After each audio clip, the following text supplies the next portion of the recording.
Hello my favorite viewers, it's your favorite doctor once again. I guess it's the perfect time for us to venture into the world. And as much as I like money, it is more than necessary for us to learn something new. Join me, and more importantly, let's have some fun. Let's get started.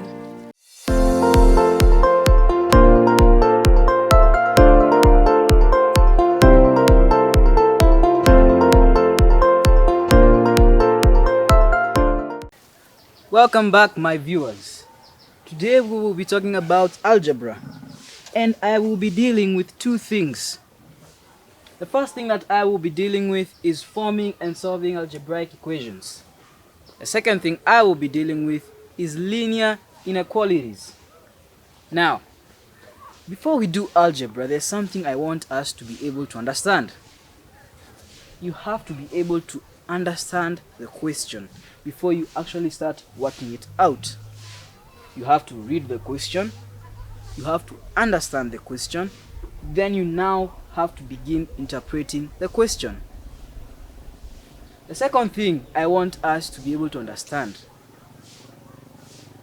is when we are doing forming and solving algebraic equations, we first will form an algebraic expression, and then we will solve the algebraic equation.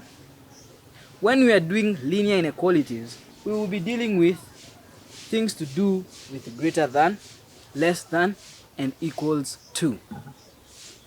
Let us begin. Example 1. Mary obtained shillings X from the sale of maize. She got 50 shillings more from the sale of beans than she got from the sale of maize.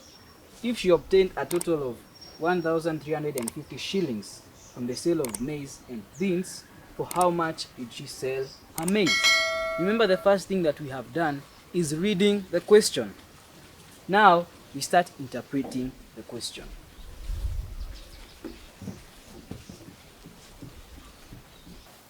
Mary obtained shillings X for maize.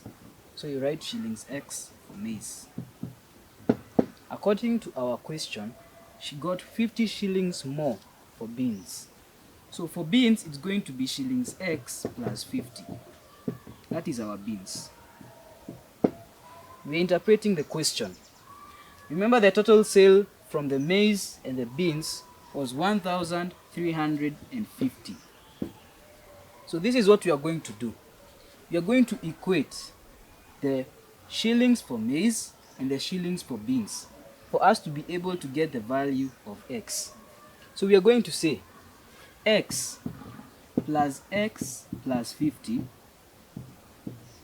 is equals to 1,350.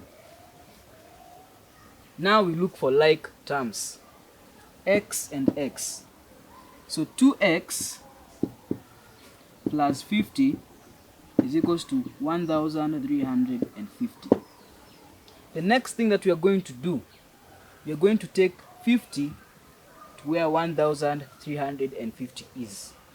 If the sign here is positive, once we cross it over to the other side, it's going to be negative. So it's going to be minus 50. Then we are going to say 2x is equals to 1,300. The next thing that we are going to do, we are going to divide both sides by 2. So our x will be equivalent to, this will go with that, this will come to 650. Our x will be 650. They were asking for the price of maize. That's when we go back to what we had begun. If x was for maize, what would be for beans? The beans would be 700 shillings. So as you have seen, what we have done, we have first interpreted the question. If you are able to interpret the question becomes far more easier. Remember the steps that we have gone through. X plus 50 is equals to 1,350. Then the other thing that you need to remember, if we have something here that is positive and it is crossing to the other side, it is going to be negative. And once you do that, don't forget to equate the two sides and get your answer. That is our example 1. May you stay forever young. Tuan nito ega mami.